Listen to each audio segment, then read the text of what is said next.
Hello दोस्तों, आप सभी का वेलकम है आर के एजुकेशन पॉइंट में। दोस्तों इस वीडियो में हम क्लास 10 साइंस में chapter number 2 acids bases and salts की एनसीईआरटी की एक्सरसाइज को सॉल्व करेंगे इन वन शॉट। क्लियर? तो चलिए स्टार्ट करते हैं। पहला क्वेश्चन देखिए इस एक्सरसाइज का क्या है। पहला क्वेश्चन देखिए क्या है कि a solution turns red litmus blue, its pH is likely to be. आपको चार ऑप्शन दे रखे हैं। ऑप्शन ए है आपका 1, 4, 5 एंड 10। क्वेश्चन का मीनिंग समझिए क्या है कि क्वेश्चन का मीनिंग ये है कि एक सोल्यूशन है जो रेड लिटमस को ब्लू में बदलता है, तो उसका पीएच क्या होगा। देखिए जरा इसका आंसर क्या है। तो इसका आंसर है डी, मीन्स 10। अब आप कहोगे कि 10 इसका आंसर क्यों है, तो इसको समझते हैं।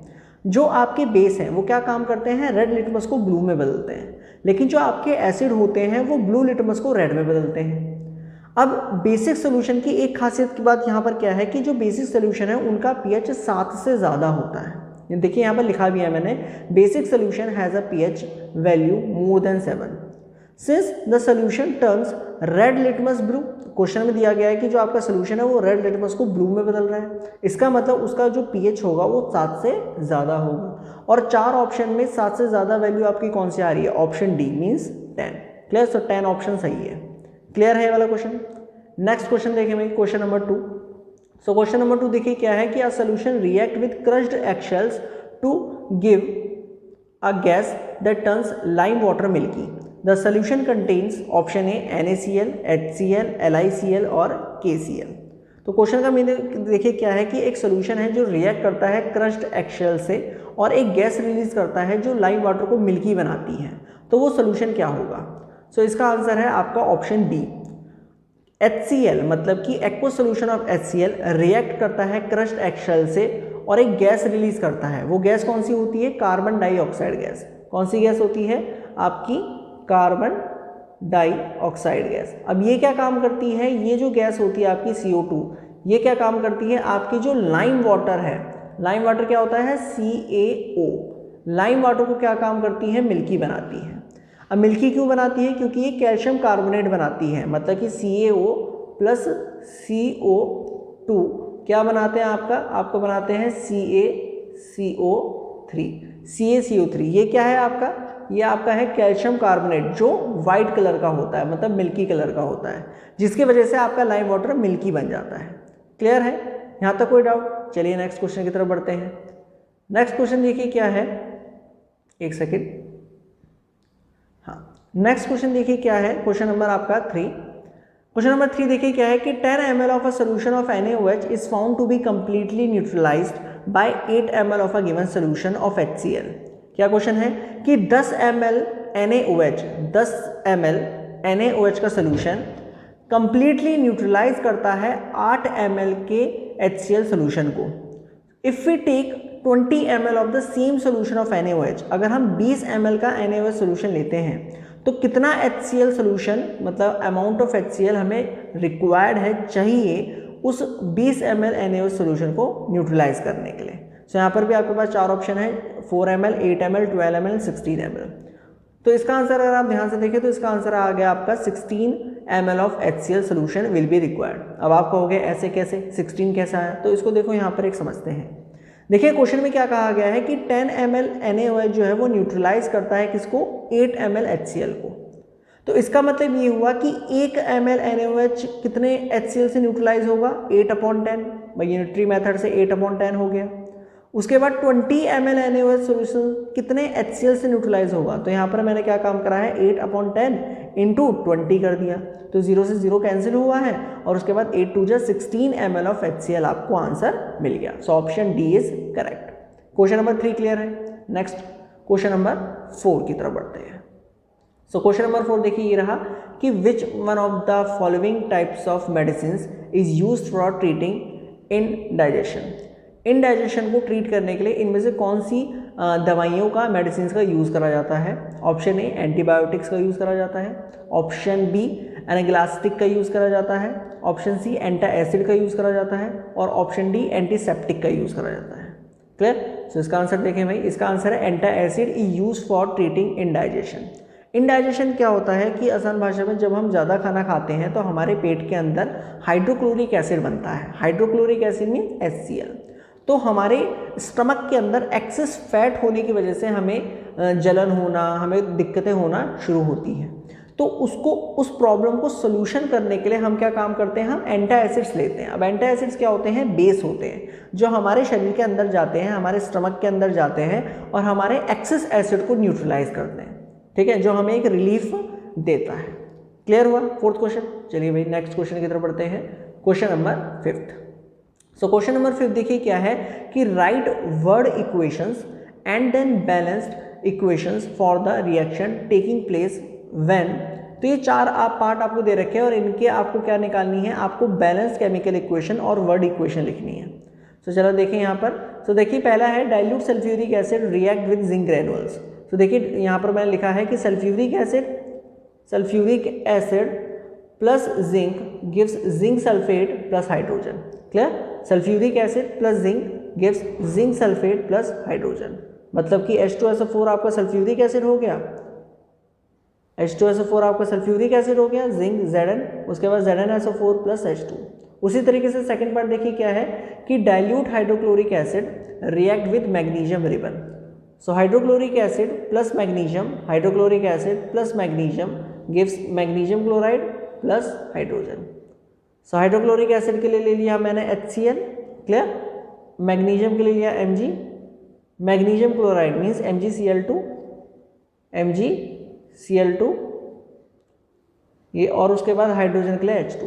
क्लियर। उसी तरीके से थर्ड पार्ट देखिए क्या है कि dilute sulphuric acid react with aluminium powder, dilute sulphuric acid react with aluminium powder. तो डाइल्यूट सल्फ्यूरिक एसिड आपका हो गया H2SO4, एल्यूमिनियम के लिए आपने ले लिया Al और रिएक्शन बनी Al2SO4 का होल थ्राइस। फिर से बोलिए Al2SO4 का होल थ्राइस, जिसका नाम है एल्यूमिनियम सल्फेट, और अगेन हाइड्रोजन गैस रिलीज होगी, ठीक है।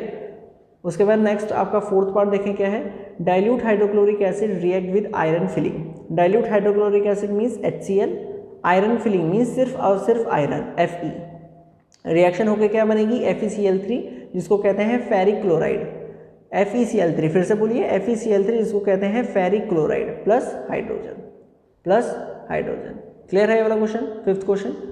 नेक्स्ट क्वेश्चन बढ़ते हैं क्वेश्चन नंबर 6 की तरफ। सो क्वेश्चन नंबर 6 देखिए क्या है कि compound such as alcohols and glucose also contain hydrogen but are not categorised as acids, describe an activity to prove it.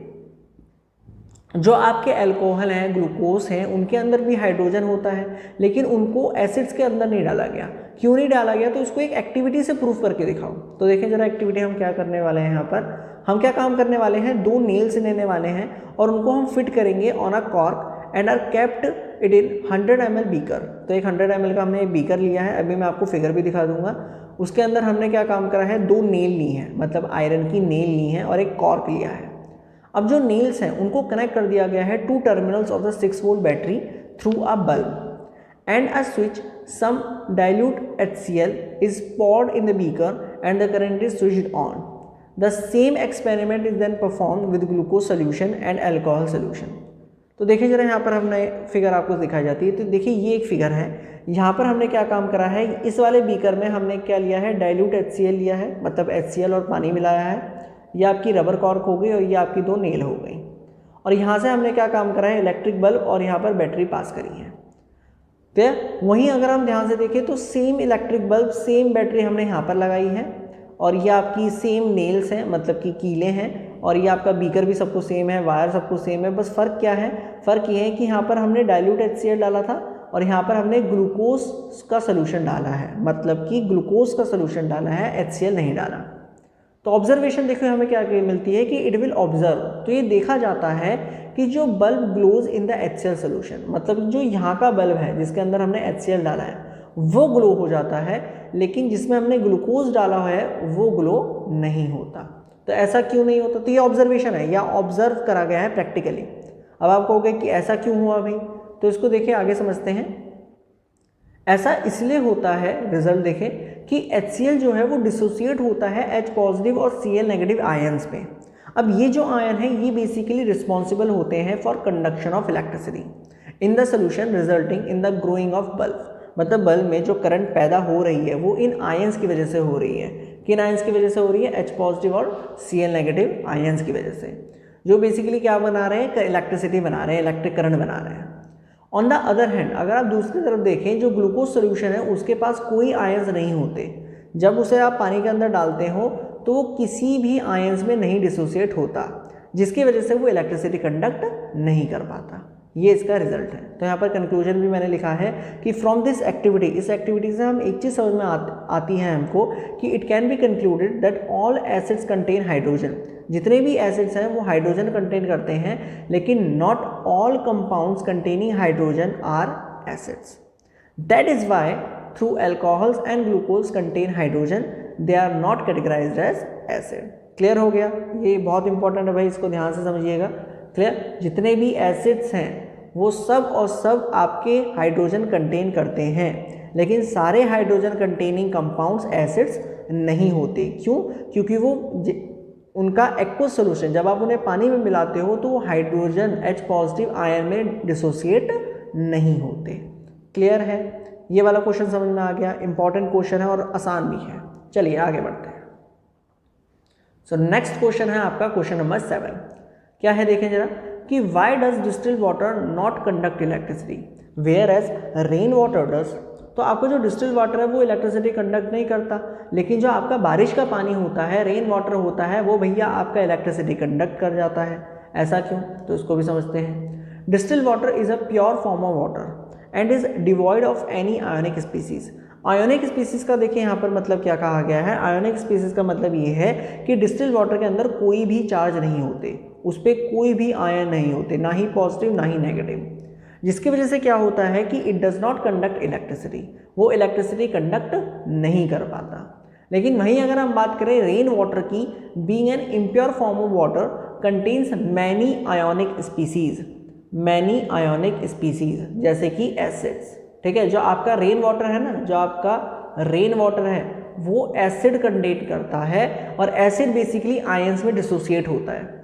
अब जिसकी वजह से आपका रेन वाटर इलेक्ट्रिसिटी कंडक्ट करता है। तो यहाँ पर आप पूछोगे कि भाई रेन वाटर है, बारिश का पानी है, उसके अंदर कौन सा एसिड होगा? तो उसके अंदर होता है H2CO3। ये क्या है भाई? इसका नाम है कार्बोनिक एसिड।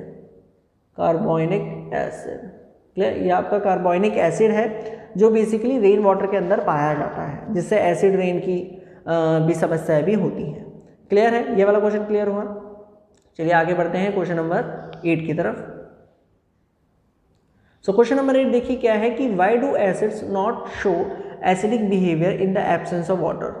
आपके जो एसिड्स हैं वो एसिडिक बिहेवियर नहीं दिखाते in the absence of water. क्यों? तो इसको समझते हैं भाई। Acids do not show acidic behaviour in the absence of water. जो आपके एसिड्स हैं वो पानी के बिना एसिड बिहेवियर नहीं दिखाएंगे। क्यों? क्योंकि जैसे ही एसिड्स को पानी के अंदर डाला जाता है वो डिसोसिएट होते हैं हाइड्रोजन आयंस में। क्लियर? तो यहाँ पर मैंने इस चीज़ को लिखा भी है कि because the dissociation of hydrogen ions from an acid occurs in the presence of water only, it is the hydrogen ions that are responsible for the acidic behaviour. अगर आप एसिड को पानी के अंदर नहीं मिलाओगे तो एसिड हाइड्रोजन आयन में dissociate नहीं होगा और हाइड्रोजन आयन ही रिस्पॉन्सिबल है उस एसिडिक बिहेवियर के लिए। क्लियर है क्वेश्चन नंबर 8? Next question. सो क्वेश्चन नंबर 9 देखिए क्या है। अरे बाप रे, इतना बड़ा क्वेश्चन, लेकिन भाई आसान है। क्वेश्चन नंबर 9 देखो क्या है कि 5 solutions A, B, C, D and E when tested with universal indicator showed pH as 4, 1, 11, 7 and 9 respectively. मतलब कि ABCDEF sorry not F E 5 solution है और उनको आपने यूनिवर्सल इंडिकेटर से उनका pH निकाला। वो pH कितना आया भाई साहब? आपका pH आ गया 4, 1, 11, 7, 9। अब आपको इनके आंसर देने हैं। पहला कि इनमें से न्यूट्रल कौन है, दूसरा इनमें से स्ट्रांगली एल्कलाइन कौन है, तीसरा इनमें से स्ट्रांगली एसिडिक कौन है, चौथा वीकली एसिडिक कौन है, पांचवा वीकली एल्कलाइन कौन है, और इनको अरेंज करना है pH in increasing order of hydrogen ion concentration. Question समझ में आ गया? क्वेश्चन क्लियर है? चले भैया इसका सोल्यूशन देखा जाए फिर तो देखिए ये रहा इसका सोल्यूशन। न्यूट्रल कौन है? तो सोल्यूशन डी आपका न्यूट्रल है। क्यों? क्योंकि pH उसका 7 है। वो सोल्यूशन जिनका pH 7 होता है उनको न्यूट्रल कहते हैं। अच्छा जी, ये बात समझ में आ गई। सेकंड देखिए क्या है कि स्ट्रांगली एल्कलाइन। सोल्यूशन सी आपका स्ट्रांगली एल्कलाइन है। क्यों जी? अगर pH की वैल्यू बहुत ज़्यादा होती है जैसे कि 11, 12, 13, 14, तो इनको स्ट्रॉन्ग एल्कलाइन कहते हैं। सर जी ये एल्कलाइन क्या है? तो एल्कलाइन का मतलब भाई मेरे बेस ही है। Clear? Strongly alkaline means base, strong base. Third देखिए क्या है, स्ट्रांगली एसिडिक। अब ये कौन से हैं? तो सोल्यूशन बी आपका स्ट्रांगली एसिडिक है। अगर पीएच की वैल्यू बहुत कम होती है तो वो क्या शो करता है कि जो आपका सोल्यूशन है वो स्ट्रॉन्ग एसिड है। फोर्थ देखें, वीकली एसिड, तो सोल्यूशन ए, क्योंकि इसका पीएच ना ही ज़्यादा कम है ना ही बहुत ज़्यादा 7 से ज़्यादा है, तो इसलिए इसका बीच में आ रहा है, तो पीएच 4, तो आपका सोल्यूशन ए वीकली एसिडिक है। उसके बाद वीकली एल्कलाइन कौन है? तो आपका सोल्यूशन ई, जिसका पीएच 9 है। क्लियर? ना ही बहुत ज़्यादा है ना ही बहुत कम है। तो अगर आप pH can be arranged in the increasing order of the concentration of hydrogen ion, कुछ इस तरीके से 11, फिर उसके बाद 9, फिर उसके बाद 7, फिर उसके बाद 4, उसके बाद 1। ऐसा क्यों अरेंज करा गया? देखो pH की वैल्यू जैसे जैसे बढ़ेगी वैसे वैसे हाइड्रोजन आयन की कंसंट्रेशन कम होती है। इसको समझो, जो आपका pH होता है ना वो इन्वर्सली प्रोपोर्शनल होता है हाइड्रोजन आयन की कंसंट्रेशन से, हाइड्रोजन आयन की कंसंट्रेशन से। अगर pH की वैल्यू बढ़ेगी इसका मतलब हाइड्रोजन आयन की सॉल्यूशन के अंदर कंसंट्रेशन कम है। तो इसी वजह से 11 सबसे पीछे आया, उसके बाद फिर 9, उसके बाद फिर 7, उसके बाद फिर 4, उसके बाद फिर 1। क्लियर है? चलिए नेक्स्ट क्वेश्चन की तरफ बढ़ते हैं। Question number 10। क्या क्वेश्चन है देखिए जरा, कि equal length of magnesium ribbons are taken in the test tubes A and B. दो टेस्ट ट्यूब हैं ए और बी और उनके अंदर हमने इक्वल लेंथ का मैग्नीशियम रिबन डाला है। Hydrochloric acid is added to test tube A test tube के अंदर हम हाइड्रोक्लोरिक एसिड डालते हैं, वाइल एसिडिक एसिड मतलब कि CH3COOH is added to the test tube B test tube में हम एसिडिक एसिड डालते हैं। In which test tube will the fizzing occur more vigorously and why? तो समझे भाई जरा इसका आंसर। जो फिजिंग है will occur strongly in the test tube A test tube में बहुत तेजी से फिजिंग आएगी। क्यों? क्योंकि हाइड्रोक्लोरिक एसिड जो है उसके अंदर ऐड करा गया है। This is because HCl is stronger acid than CH3COOH। HCl जो है वो बहुत स्ट्रॉन्ग एसिड है CH3COOH की वजह से, जिसकी वजह से होगा क्या कि वो एकदम से हाइड्रोजन गैस प्रोड्यूस करेगा और फास्टर स्पीड में उसको रिलीज करेगा, जिसकी वजह से बहुत फिजिंग अकर्स होगी टेस्ट ट्यूब ए में। क्लियर है क्वेश्चन? नेक्स्ट क्वेश्चन बढ़ते हैं, question number 11। Fresh milk has a pH of 6। जो आपका फ्रेश मिल्क होता है, जो अच्छा खासा आप दूध से मार्केट से भैया जो दूध लेकर आते हो, उसका pH आपका 6 होता है। How do you think the pH will change has it turns into curd? So how do you think, मतलब आप क्या समझते हो कि इसका pH में क्या बदलाव आएगा जब ये दही में बदलेगा? दही बोले तो कर्ड। Explain your answer. समझते हैं भाई इसको। The pH of milk is 6 has it change to curd. अगर आप इस दूध को दही में बदलते हो तो pH घटता है। क्यों? क्योंकि आपकी जो दही होती है, आपकी जो कर्ड होती है वो एसिडिक इन नेचर होती है और acid present in it decreases the pH। भाई जितना ज़्यादा एसिड बढ़ता रहेगा उतना ही ज़्यादा pH की वैल्यू कम होती रहेगी। तो pH की वैल्यू 6 से कम होगी। क्लियर है? चलें क्वेश्चन नंबर 12 की तरफ देखें। सो क्वेश्चन नंबर 12 देखिए क्या है, a milkman adds a very small amount of baking soda to fresh milk. एक मिल्कमैन है, आपका जो दूधिया है, दूध वाला जो होता है, वो क्या काम करता है, बहुत ही थोड़ा सा amount baking soda fresh milk के अंदर डाल देता है। तो पहला पार्ट देखिए यहाँ पर क्या कहा गया है कि why does he shift the pH of the fresh milk from 6 to slightly alkaline. भाई जब आप बेकिंग सोडा दूध के अंदर डालोगे तो वह आपका एल्कलाइन इन नेचर होगा। तो जो दूध वाला है, जो आपका मिल्कमैन है, वो ऐसा क्यों कर रहा है? क्यों फ्रेश मिल्क का pH 6 से हल्का सा बढ़ाना चाह रहा है? स्लाइटली एल्कलाइन मीन्स हल्का सा बढ़ाना चाह रहा है। सेकंड आंसर ऑप्शन क्या है इस क्वेश्चन का कि why does this milk take a long time to set a curd. अब ये जो मिल्क है ये लंबा समय लेता है दही बनने में, ऐसा क्यों? तो इसको समझते हैं भाई। दोनों आंसर देखिए यहाँ पर है कि द मिल्क में shift the pH of the fresh milk from 6 to slightly alkaline because in alkaline conditions. अगर आपका जो मिल्क है वो एल्कलाइन आपने बनाया है तो उससे होता ये है कि जो milk does not set as curd easily. जो आपका दूध है वो एकदम से दही में नहीं बदल पाता, पहली चीज़। दूसरा इसका आंसर देखिए क्या है कि since this milk is slightly basic, ये जो मिल्क है आपने जो बनाया है बेकिंग सोडा डाल के, ये स्लाइटली क्या है, बेसिक है देन यूजुअल मिल्क। तो acids produce to set the curd are neutralised by the base. अब जो दूध के अंदर एसिड बन रहे होंगे, जो उसको दही बनाने की कोशिश कर रहे होंगे, वो उस बेस द्वारा इस बेस द्वारा क्या हो जाएंगे, न्यूट्रलाइज हो जाएंगे। Clear, therefore it takes longer time for the curd to set. ये वाला क्वेश्चन क्लियर है, इंपॉर्टेंट क्वेश्चन है यार, इसे याद रखिएगा। क्लियर, नेक्स्ट बढ़ते हैं क्वेश्चन नंबर 13 की तरफ।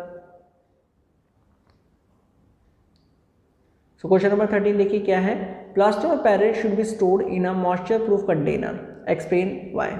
आपकी जो पीओपी होती है, आपका जो प्लास्टर ऑफ पेरिस होता है, उसको मॉइस्चर प्रूफ कंटेनर के अंदर रखते हैं, काहे, क्यों, समझते हैं भाई इसको भी। Plaster of Paris POP should be stored in a moisture proof container because plaster of Paris are powdery mass absorb water to form a hard solid called या नोन एज जिप्सम। अगर आप पीओपी को बाहर हवा में छोड़ देते हो या फिर मॉइस्चर प्रूफ कंटेनर में छोड़ देते हो, तो होता ये है कि जो आपकी पीओपी है वो बेसिकली वाइट कलर का पाउडर होता है, वो पानी को एब्जॉर्ब करता है और क्या बनाता है, एक सॉलिड हार्ड मास जिसको कहते हैं जिप्सम। क्लियर, तो यहाँ पर रिएक्शन में मैंने दिखाई है कि CaSO4 हाफ H2O, ये आपका क्या है, calcium sulphate hemihydrate, hemi for 1/2, इसको पीओपी कहते हैं। उसके बाद ये आपका 1/2 H2 है जिसको आप पानी कहते हैं। क्लियर, उसके बाद ये आपका बन गया कैल्शियम सल्फेट डाइहाइड्रेट, इसे कहते हैं जिप्सम, जो है सॉलिड हार्ड जो भी कह लीजिए। क्लियर, सो पीओपी पानी के अंदर मिलता है, क्या बनाता है, जिप्सम बनाता है। जिप्सम किसे कहते हैं भाई, calcium sulphate dihydrate, calcium sulphate dihydrate. Clear है। अच्छा, next question number 14, what is a neutralisation reaction. भाई न्यूट्रलाइजेशन रिएक्शन आप किसे कहते हो, कोई दो एग्जांपल दो। तो देखिए इसका आंसर क्या है, a reaction in which an acid and base react with each other to give a salt and water is termed as neutralisation reaction. Neutralisation reaction क्या है कि जब एक एसिड और एक बेस रिएक्ट करते हैं और एक दूसरे को क्या करते हैं, न्यूट्रलाइज करते हैं, क्या बनाते हैं, सॉल्ट और पानी, तो उस रिएक्शन को आप क्या कहते हो, न्यूट्रलाइजेशन रिएक्शन।